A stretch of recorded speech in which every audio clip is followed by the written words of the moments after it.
Hey guys, my name's Steph, I'm Botanist Cool, and for this Critmas, we're talking all about critical hits.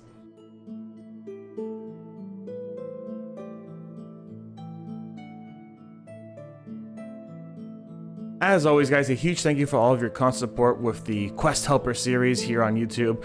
I've been thoroughly enjoying it. And for those of you guys who are just joining in for the first time on this Critmas special, Quest Helper is a series all about the fun, creativity, and excitement of D&D for newcomers and veterans alike. So if that sounds really cool to you, make sure to hit that follow button, subscribe, or whatever it is that it is on YouTube, and just let's get on with the actual video. I don't remember this jazz. This is kid lingo stuff. I don't remember that. So what exactly is a critical role? This is going to be the big question, and it is oftentimes the part where most people kind of flip the bird to the actual player's manual because it's very restrictive, believe it or not. With rules as written, a critical role is either a 1 or a 20 during an attack or a death saving throw. So let's go on one by one and see what exactly that means. First, let's talk about attacking an enemy. When you roll to attack an enemy, you're going to take your d20 and you're going to add in your modifiers. So if you roll a 16 and your enemy's AC is 15, you've hit. And that's kind of the bare basics, right? Now, if you roll a 1, you're an automatic guaranteed miss. It's this moment where you make a mistake, the enemy happens to see you doing something and dodges just in the nick of time. It's the most unfortunate circumstance you could be in at that moment. It doesn't harm you, it just means you miss. That being said, when you roll a 20, it's that perfect moment where the power of friendship or some thing like that, or maybe just really focusing on that moment, or the enemy makes a big mistake in which you get a hit that does extra damage. You get that nat 20 and you roll your damage dice twice. So if you're using a short sword, which is a 1d6 damage, you're rolling that d6 2 times. If you're a assassin rogue and you have 5d6 sneak attack damage and 1d4 dagger damage, you roll 2d4 and 10d6, which is one reason why Assassin Rogue is just insane with that DPS. I made a video on that later, check it out. And if you have any dice that are rolled for the attack, you just roll it twice. It doesn't matter, you got that critical hit, it's extra damage, it is beautiful. And some classes like Fighter allow you to have a range of 19 to 20 where there is a critical hit, basically doubling your chances of getting that beautiful extra damage. The only other scenario with rules as written that a critical is used is death saving throws. If you're knocked unconscious, you have to start rolling death saving throws. You roll a d20, and if you get above a 10, you put a tick in the save column. If you get below a 10, you put a tick in the death column. When you roll a 1, you put 2 ticks in the death column. When you roll a 20, you get 1 HP and have your turn to take, which means you basically just revived yourself. Super lucky, you're up, you're able to fight, right? You got very lucky. It's that second win, or the power of friendship, or the power of family, or whatever you want, the power of love, whatever power drives your character. For whatever reason, you have 1 HP left and you're back up and you can take your turn. You still might have to get up and not be prone and all that stuff, but you can still take your turn. I'm gonna be real with you here. Most DMs either ignore that rule or greatly expand it. And I think greatly expand it is kind of the better phrasing for it, because most DMs allow any nat 20 and any nat 1 to play out as if it was a critical success or critical failure. And honestly, I love that idea personally, because it adds a level of excitement and dread to the scenario and gives either the DM or the player complete control over the situation. Let's give a theoretical situation with a rogue. I think the rogue's probably the easiest one to give an example with because they have so many skills they could utilize, right? But let's say that the rogue is searching for traps in a dungeon, right? They look at the traps, they found a trap, now they want to disable the trap. They have to use their tools to disable the trap.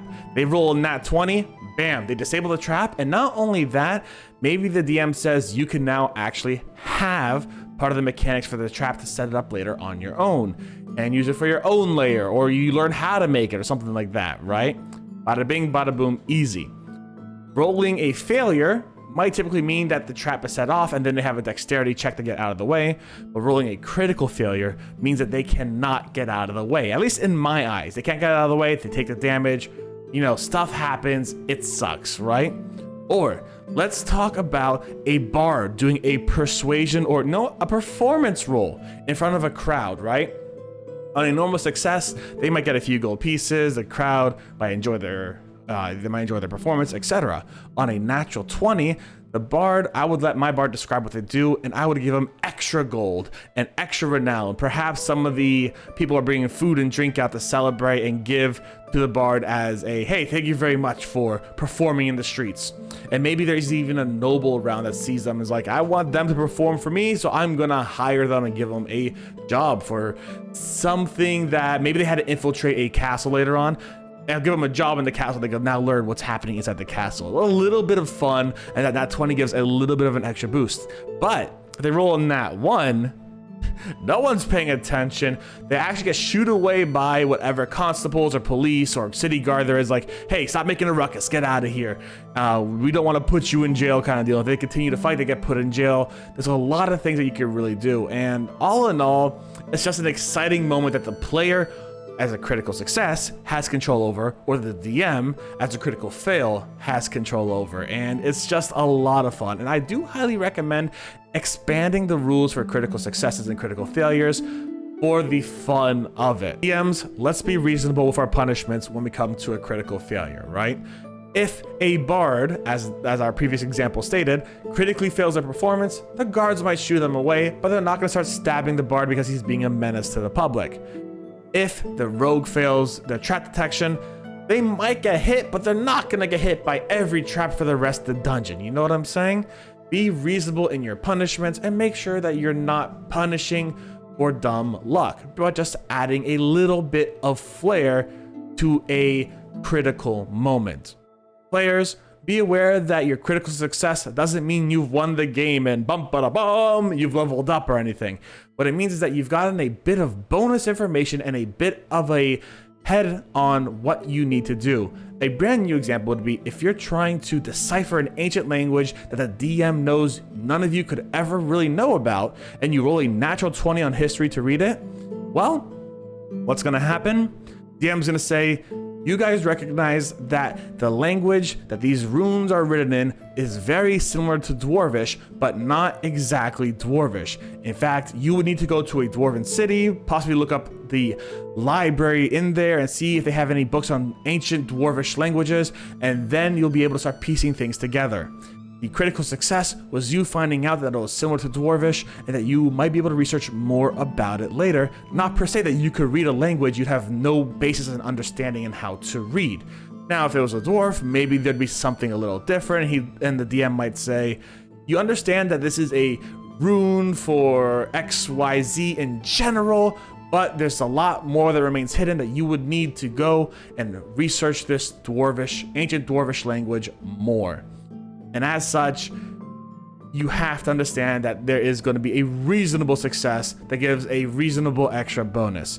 And of course, if the DM punishes you too much for a critical failure, that is not acceptable. Bring it up. Say, hey, listen, that's a bit much for a critical failure, don't you think? I know it shouldn't be carrying on to be like the next 10 traps I fail. And, you know, just balance the good and the bad, right?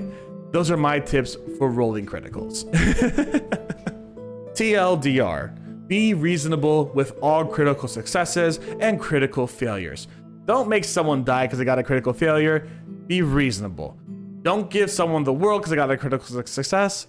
Be reasonable. Drive the narrative forward in both scenarios. Make sure that they can still act upon it no matter what happens. And overall, have fun, make a few goofs, and enjoy yourself in these situations. All right, guys? If you have any cool critical success or critical failure stories, put them down in the comments down below. I'd love to hear them. And of course, y'all have a happy holidays and Merry Critmas to those who play D&D. Y'all stay safe and stay cool. I'll see you later. Bye, everyone.